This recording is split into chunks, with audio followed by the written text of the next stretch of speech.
Alors, salut une fois de plus à vous et bienvenue sur cette toute nouvelle vidéo où nous allons apprendre beaucoup de choses. La dernière fois, nous avons essayé de voir la structure de base d'une page HTML et nous avons vu que c'était très simple. Alors, aujourd'hui, on va entrer en profondeur pour voir ce qu'on appelle les éléments sur du code HTML.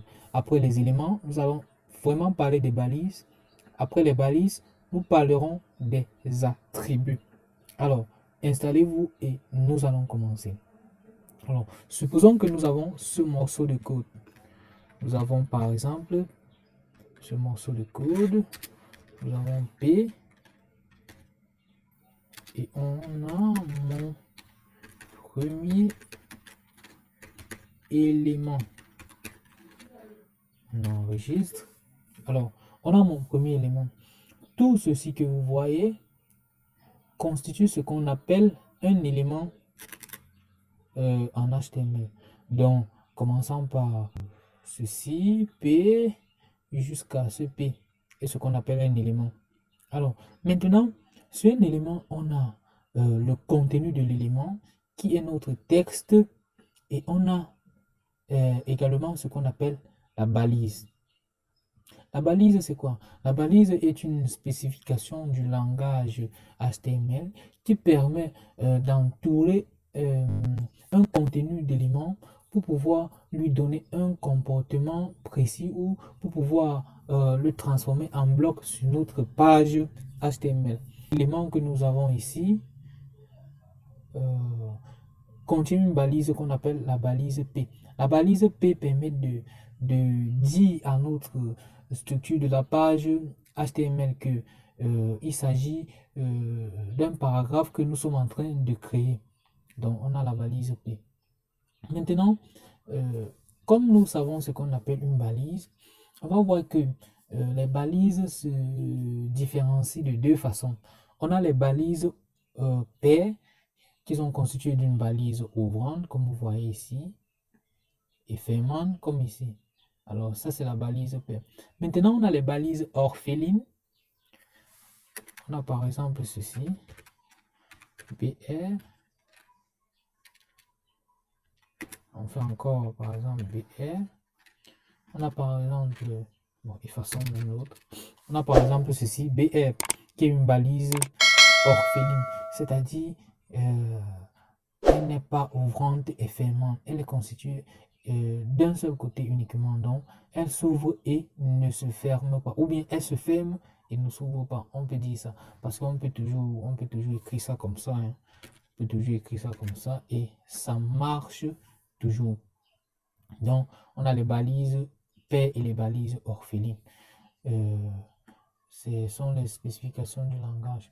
Alors, si par exemple, on actualise notre code, actualisons, voir, on va voir qu'on a mon premier élément. Là, il n'y a pas de problème. Alors, si on copie ceci, on copie, on colle, au lieu d'écrire mon premier élément, on dit mon second,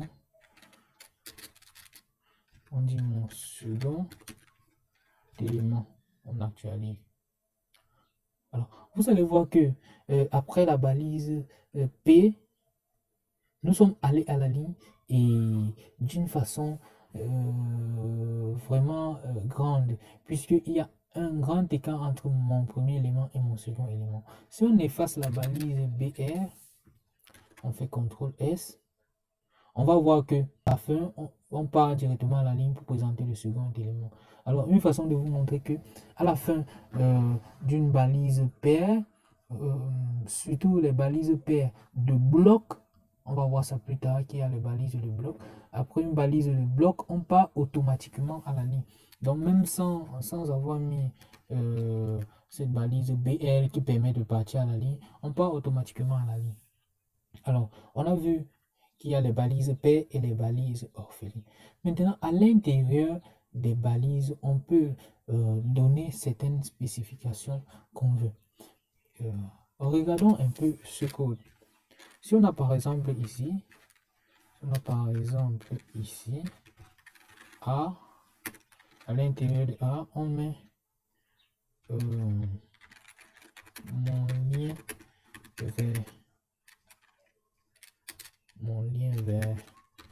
page 2. On enregistre. On va voir que, hop, bon, de façon ceci. On va voir que on a ce petit bloc qui s'affiche sur notre page, mon lien vers page 2. Mais il n'y a rien de spécial à cela. Alors, si entre parenthèses, on ajoute ceci, href, on met lien 2.html. On enregistre. Alors, lorsqu'on actualise, vous allez voir que l'élément est maintenant souligné et en plus a changé de couleur. Et lorsqu'on pointe sur cet élément, le curseur se transforme en un pointeur sous forme de la main, c'est-à-dire qu'on peut cliquer sur cet élément sur notre page et ça va interpréter une interaction bien précise. Donc si on clique sur mon lien, on va se rendre effectivement sur lien 2. Alors cette balise, dont la balise A, est une balise de lien. Ça permet de lier des pages HTML pour pouvoir former un site web. Ça permet également de pouvoir nous renvoyer d'un site web à un autre. Alors, et ceci qu'on a spécifié, href, c'est ce qu'on appelle un attribut. Donc voilà un attribut. Un attribut, c'est quoi? Un attribut, c'est une information supplémentaire qu'on apporte à une balise HTML pour pouvoir permettre d'étendre les caractéristiques de cette balise.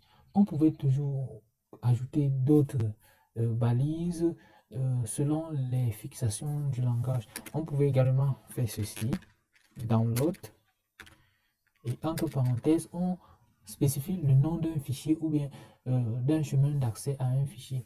Et lorsque nous allons faire cela, vous allez voir qu'une fois cliqué par exemple sur l'élément, le fichier sera automatiquement téléchargé.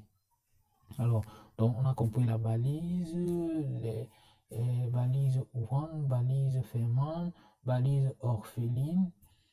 On a également parlé des attributs et je pense que c'est l'essentiel du jour et l'essentiel qu'on avait à présenter. Alors prochainement, nous allons voir ce qu'on appelle les types de balises, puis nous allons également catégoriser les balises. C'est un plaisir pour moi de vous présenter ce petit bout de code pour pouvoir évoluer sur notre formation et merci d'avoir été attentif. Abonnez-vous, continuez à vous abonner sur la chaîne.